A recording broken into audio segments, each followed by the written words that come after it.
স্বাগত। দেখছেন দিনের প্রধান খবর আর খবরের পেছনের খবর নিয়ে পর্যালোচনামূলক অনুষ্ঠান বাংলাদেশ এখন। আপনাদের সঙ্গে আছি আমি সুলতানা রহমান, আর আমার সঙ্গে আলোচনার জন্য স্টুডিওতে আছেন সাপ্তাহিকের সম্পাদক গোলাম মুর্তজা এবং সাংবাদিক ও অনলাইন অ্যাক্টিভিস্ট আমির রহমান পিয়াল। আপনাদের দুজনকেই স্বাগত জানাচ্ছি। মূলত সারাদিন যে খবরগুলো আলোচনায় থাকে, শিরোনাম হয়, সেগুলো নিয়েই আমাদের প্রতিদিনের নিয়মিত এই আয়োজন। শুরুতে একটু দেখে আসতে চাই যে খবরগুলো শিরোনাম হয়েছে। এবার দেশ জুড়ে একই সঙ্গে বেজে উঠল যানবাহনের হর্ন, ট্রেনের হুইসেলবাসী বাজালেন দুই মন্ত্রীও। অভিনব এর প্রতিবাদ 20 দলীয় জোটের কর্মসূচি ঘিরে সহিংসতার বিরুদ্ধে। পেট্রোল বোমায় নিহতদের স্মরণে নীরবতাও পালন করা হয়। পরিবহন খাতের সঙ্গে সংশ্লিষ্টরা ছাড়াও নানা পেশার মানুষ যোগ দেয় অভিনব এর প্রতিবাদে। বেগম খালেদা জিয়া পাকিস্তানি কায়দায় বাঙালিদেরকে হত্যা করে তার যে হিরো ছাত্র চরিতার্থ করার যে চেষ্টা উনি করছেন, সেই চেষ্টা ব্যাহত হবে। সেই চেষ্টা উনি সফল হবেন না। কোনো সমঝোতা সম্ভব না, সংলাপ সম্ভব না। সভ্যতার সঙ্গে বর্বরতার কোনো মিটমাট হয় না। প্রধানমন্ত্রী শেখ হাসিনা বলেছেন, জনরোষের মুখে নাশকতা বন্ধ করতে বাধ্য হবে বিএনপি জামায়াত জোট। বিএনপি ও জামায়াত দেশের ধ্বংস চায় বলেও মন্তব্য করেন তিনি। সচিবালয়ে অর্থ মন্ত্রণালয় পরিদর্শনে গিয়ে এ মন্তব্য করেন প্রধানমন্ত্রী। একটা সৃষ্টির জন্য যারা কখনো ত্যাগ স্বীকার করে না বা যাদের কোনো আন্তরিকতা থাকে না, তারা যদি মুফতে কিছু পেয়ে যায়, সেটা ধ্বংস হলেও তাদের কিছু আসে যায় না। আসলে বিএনপি জামাত জোটের অবস্থাটা সেটাই। তবে আমাদের একটাই আশার বিষয় যে বাংলাদেশের জনগণ এই ব্যাপারে যথেষ্ট সচেতন। কাজী তারা এই সমস্ত ধ্বংসাত্মক কার্যকলাপ, আগুন দিয়ে মানুষ পুড়িয়ে মারা বা আগুন দিয়ে সম্পদ ধ্বংস করা, এগুলি কিন্তু দেশের মানুষ কিন্তু এখন আর মেনে নিচ্ছে না, বরং তারা এটা প্রতিহত করতে শুরু করেছে। কাজে এই গণরোষের মাধ্যমে এই অবস্থা থেকে আমরা উত্তরণ ঘটাতে পারবো। রাজধানীর মৎস্য ভবনের সামনে পুলিশের গাড়িতে ছোড়া পেট্রোল বোমায় আহত পুলিশ সদস্য শামীম মারা গেছেন। দুপুরে রাজধানীর স্কয়ার হাসপাতালে চিকিৎসাধীন অবস্থায় মারা যান তিনি। এদিকে বগুড়ায় ট্রাকে পেট্রোল বোমার আগুনে পুড়ে নিহত হয়েছেন 2 জন। রাজশাহীতে ট্রাকে পেট্রোল বোমা হামলায় নিহত হয়েছেন চালকের সহকারী। যানবাহনে পেট্রোল বোমা হামলায় জানমালের যে ক্ষতি হচ্ছে তা সন্ত্রাস বিরোধী আইনে শাস্তিযোগ্য অপরাধ। এক তথ্য বিবরণীতে বলা হয়েছে, সন্ত্রাস বিরোধী আইনে কোনো ব্যক্তিকে পেট্রোল বা দাহ্য পদার্থ ব্যবহার করে পুড়িয়ে হত্যা বা গুরুতর জখমের শাস্তি মৃত্যুদণ্ড। এমন কোনো ঘটনার ষড়যন্ত্র বা সহায়তা বা প্ররোচনার শাস্তি যাবজ্জীবন কারাদণ্ড। যৌক্তিক পরিণতিতে না পৌঁছানো পর্যন্ত 20 দলের আন্দোলন চলবে বলে জানিয়েছেন বিএনপি চেয়ারপারসন বেগম খালেদা জিয়া। দলের যুগ্ম মহাসচিব সেলিমা রহমানের সই করা এক বিবৃতিতে একথা জানানো হয়। বিবৃতিতে দেশবাসীকে আন্দোলনের পক্ষে সোচ্চার হওয়ার পাশাপাশি দেশের বর্তমান বাস্তবতার দিকে আন্তর্জাতিক সম্প্রদায়ের দৃষ্টি আকর্ষণ করেন খালেদা জিয়া। 2 দফা পেছানোর পর অবশেষে শুক্রবার শুরু হচ্ছে এসএসসি ও সমমানের পরীক্ষা। এবারের পরীক্ষায় অংশ নিচ্ছে প্রায় 15 লাখ শিক্ষার্থী। বিরোধী জোটের মাসব্যাপী অবরোধ ও থেমে থেমে হরতালে 2 দফা পেছানো হয় পরীক্ষা। এদিকে অবরোধ ও হরতাল বন্ধ করতে বিএনপি চেয়ারপারসন খালেদা জিয়ার প্রতি আহ্বান জানিয়েছেন কারিগরি ও সাধারণ শিক্ষক শিক্ষার্থীরা। মঞ্জুর মোর্শেদ, ইন্ডিপেন্ডেন্ট নিউজ। দেখছিলেন সারাদিনের খবরগুলো।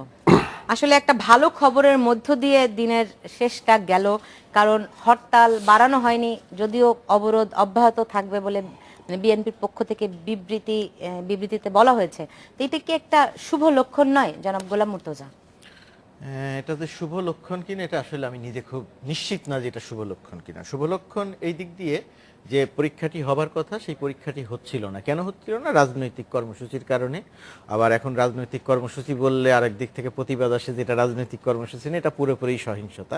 আসলেই এটি সহিংসতা। আমরা ওই বিতর্কে যেতে চাই না। এটা আসলেই সহিংসতা। এখন যে যা হচ্ছে এটা সহিংসতা।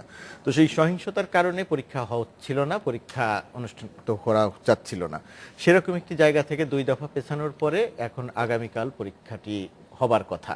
এখন আমরা বিশ্বাস করতে চাইবো যে এটি, আপনি যে সুসংবাদের কথা বললেন, যেটা বলতে চাইছেন যে রাজনৈতিক দল যারা আন্দোলন করছেন, যাদের দাবি সরকারের কাছে, সরকারের বিরুদ্ধে তাদের আন্দোলন, তারা এমন আন্দোলন করুন, সরকারের বিরুদ্ধে আন্দোলন করুন, যাতে পরীক্ষাগুলো ঠিকঠাক মতো হয়ে যায়। এটা আমাদের প্রত্যাশার জায়গা।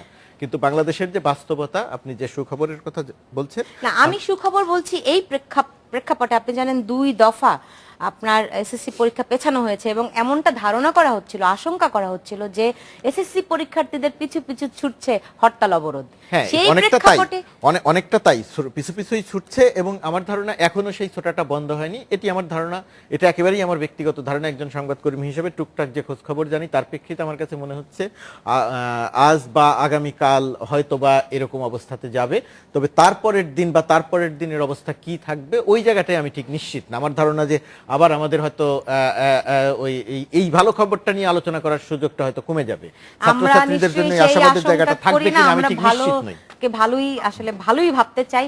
জনাব অমির রহমান পিয়াল, আপনার কি মনে হয় না এই যে অনিশ্চয়তার মধ্যে 15 লাখ শিক্ষার্থী, তাদের অভিভাবক, সংশ্লিষ্ট অনেক আসলে লাখ লাখ মানুষের সঙ্গে সম্পর্কিত, এই মানুষদেরকে অনিশ্চয়তার মধ্যে রাখাটা কি সঙ্গত হচ্ছে?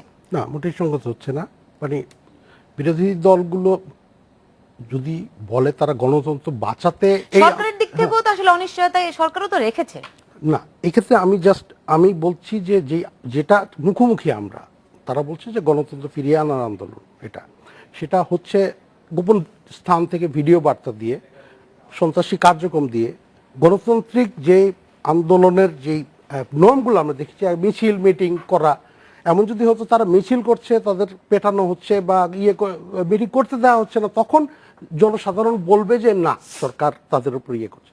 কিন্তু এখন যেটা হচ্ছে যে মানে পুড়িয়ে মারা হচ্ছে বাসে পেট্রোল, এবং এই যে অনিশ্চয়তার ব্যাপারটা কেন হচ্ছে এই পরীক্ষা নিয়ে, কারণ স্কুলেও মারতে পারে বোমা, বা মানে এরা যে ফর্মটা নিয়ে যাচ্ছে একদম পুরোপুরি জঙ্গি যে এটা পাকিস্তানে কিছুদিন আগে যেটা আমরা দেখলাম, তো একই ঘটনা ঘটতে পারে বাংলাদেশে। ঘটতে তো পারে, সেই আশঙ্কা তো আসলে প্রত্যেকটা মুহূর্তেই থাকে। কিন্তু সরকার যে এসএসসি পরীক্ষার্থীদের এক ধরনের অনিশ্চয়তার মধ্যে তো রেখেছে, যেহেতু মানে বিএনপির একটা সুনির্দিষ্ট দাবি দাওয়া নিয়ে মাঠে আছে এবং তাদের কর্মসূচিও আছে, সেই প্রেক্ষিতে সরকার কি একটা সুনির্দিষ্ট সময় পর্যন্ত, এখানে সরকারের ভূমিকাটা আমি বলি, সরকার তো এসএসসি পরীক্ষার্থীদের নিরাপত্তার জন্য এই দিকে যাচ্ছে।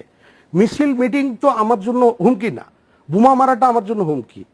কতগুলো ছেলে মেয়ের মানে জীবনের ঝুঁকি সে নিতে পারে না, সরকারের এই দিকটা দেখতে হবে। দ্বিতীয় যেটা মানে বিরোধী এই যে দুটো দল এই ইয়েটা করতেছে, তারা তো এটা করতে পারতো যে মানে বিশেষ কারণে আমরা 15 দিন করলাম না, হ্যাঁ, কিন্তু এই যে এক ধরনের ব্ল্যাকমেইলিং এর মতো, যে নাহলে মানুষ মেরে সাফ করে ফেলবো, পুড়িয়ে মারবো, আমাদের দাবি মেনে নাও, এটা গণতন্ত্র ফিরিয়ে আনার আন্দোলনের কোনো হতে পারে না। মানে বিএনপির পক্ষ থেকে কিন্তু অভিযোগ করা হচ্ছে এগুলি সরকারের এজেন্টরা করছে, এবং গতকাল বিএনপি চেয়ারপারসন খালেদা জিয়ার নামে যে বিবৃতিটি সেলিমা রহমান দিয়েছেন, সেখানেও কিন্তু তারা এরকমই ইঙ্গিত দিয়েছেন এবং তারা এই ঘটনার নিন্দা কিন্তু জানিয়েছেন। তারা বলতে পারছেন না যে এটা ভূতে করতেছে, হ্যাঁ, মানে ভূতে এসে করে দিচ্ছে, কারণ আমরা তো দেখতেছি যে কারা ধরা পড়তেছে, যাদেরই বোমাসহ ধরা পড়তেছে বা পড়তেছে বা জনগণ ধাওয়া দিয়ে ধরতেছে, তাদের রাজনৈতিক পরিচয় এটা সবাই জানে। তো এই ক্ষেত্রে মানে অ্যাটলিস্ট বিএনপি কর্মী হওয়া যায় হয়তো একটা ছাত্রলীগের পক্ষে বা আওয়ামী লীগের পক্ষে, জামাত শিবিরের হওয়া তো সম্ভব না, তাদের তো এটা মানে একটা কাঠামোগত ব্যাপার। খালেদা জিয়া গতকাল যে বিবৃতিটি, খালেদা জিয়ার নামে যে বিবৃতিটি এসছে, সেই বিবৃতিতে বলা হয়েছে যে সরকার ঘটনাস্থল থেকে আজ পর্যন্ত তেমন কাউকে হাতে নাতে মানে সরকারের পক্ষে ধরা সম্ভব হয়নি। আসলে কি তাই? এবং তিনি বলছেন তেমন কাউকে। এই বিষয়টা নিয়ে ফিরবো, তার আগে নিচ্ছি মাত্র 40 সেকেন্ডের একটি বিরতি।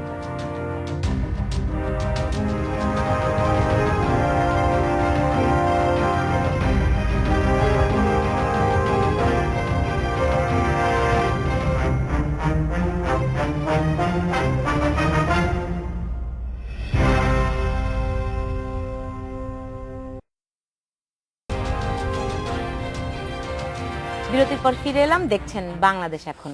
জনাব গোলাপ মুর্তজা, এই বিবৃতিতে যে বলা হয়েছে যে তেমন কাউকে হাতে নাতে ধরা সম্ভব হয়নি, আমরা তো জানি অনেকেই হাতে নাতে ধরেছে। এমনকি গতকাল গাজীপুরে, সম্ভবত গাজীপুরে 2 জনকে কিন্তু গণধোলাই দেওয়া হয়েছে। দেখেন, এই যে তেমন কাউকে ধরা হয়েছে কি হয়নি, আরেকটি হচ্ছে এই যে সন্ত্রাস চলছে, সহিংসতা চলছে, এই সহিংসতার দায় কার? এটার আমার 2 মিনিট আলোচনা করি না। যে সহিংসতার দায়কার এই অনুষ্ঠানে বলেছি, অন্য জায়গাতে বলেছি, লিখেছি, সেই একই কথা আবার বলছি।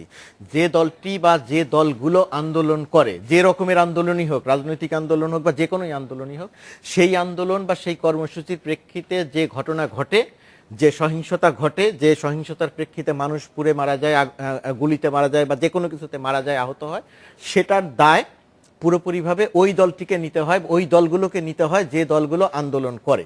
সেই হিসেবে এখন যে ঘটনাগুলো ঘটছে 20 দলীয় জোটের আন্দোলনের প্রেক্ষিতে ঘটনাগুলো ঘটছে, সেই ঘটনাগুলোর দায় বিএনপি, খালেদা জিয়া বলেন আর যেই বলেন, যে কোনোভাবেই হোক এটা নিয়ে কথা বলুক, দায় অন্যের উপরে চাপাক, এটি নিয়ে আসলে দায় এড়ানোর কোনো সুযোগ নাই। কিন্তু এই ঘটনাগুলোর প্রেক্ষিতে আমরা যেটা জানি, বিভিন্ন আন্দোলনের সময় দেখেছি, এর মধ্যে দিয়ে আরো অনেক পক্ষ জন্ম হয়, সেই পক্ষগুলো এই অরাজকতার একটা সুযোগ নেয়। এখন এই ক্ষেত্রে তেমন কোনো সুযোগ নিচ্ছে কিনা সেটি তদন্ত করে বের করার ব্যাপার, সেটি একটি ব্যাপার। আর তেমন কাউকে ধরা হয়েছে কি হয়নি, বিএনপির যে বিবৃতি, আমি আসলে ওই বিবৃতিটি নিয়ে কথা বলতে চাই না, কিন্তু আমি আমার বিশ্লেষণটা বলতে চাই। ধরেন এত র্যাব নামানো হলো, এত পুলিশ নামানো হলো, এত বিজেপি নামানো হলো, র্যাবের ডিজি যে কথা বলছেন, বিজিবির মহাপরিচালক যে কথা বলছেন, পুলিশের আইজিপি যে পুলিশের আইজি যে কথা বলছেন, তাদের সেই কথা দিয়ে যদি সন্ত্রাস দমন করা যেত, কথা দিয়ে যদি সব কাজ করা যেত, তাহলে বাংলাদেশে একেবারে পুরোপুরি ঠান্ডা একটা অবস্থা বিরাজ করতো। তারা যে আওয়াজে কথা বলছেন, যে ভাষায় কথা বলছেন, রাজনৈতিক নেতাদের মতো কথা বলছেন, কিন্তু মাঠ পর্যায়ে কাজের কথা যদি দেখেন, তাহলে আমি মোটেই এই কাজের জায়গাটির মতোই আমি বাংলাদেশের একজন নাগরিক হিসেবে সন্তুষ্ট নই। কেন দেখেন, আপনি বলছেন যে ধরা পড়েছে কি পড়ে নাই, নিশ্চয়ই ধরা পড়েছে অনেকগুলো জায়গাতে, আমি শেষ করি, অনেকগুলো জায়গাতে ধরা পড়েছে। কারা ধরা পড়েছে সেই পরিচয়ও জানা গেছে। কিন্তু আপনি যদি সুনির্দিষ্ট করে যদি পরিসংখ্যান নিয়ে সব কয়টি ঘটনা যদি বিশ্লেষণ করেন, তাহলে দেখবেন অধিকাংশ ধরার ঘটনাগুলো ঘটেছে সাধারণ জনগণ। এখানে র্যাব বা পুলিশ বা বিজেপি, এই যে এত বড় বড় কথা, কাজের ক্ষেত্রে তাদের অবস্থানটা কোথায়? এটি এই জায়গাটিতে তো তাদের একটা বড় রকমের দুর্বলতা আছেই। এটি উচিত সরকারের ওই জায়গাটিতে অ্যাড্রেস করা, যে কেন এত বড় বড় কথা কিন্তু বাস্তবে গিয়ে এই জায়গাটা এত দুর্বলতা কেন? সরকার কি সেই জায়গাগুলি অ্যাড্রেস করছে?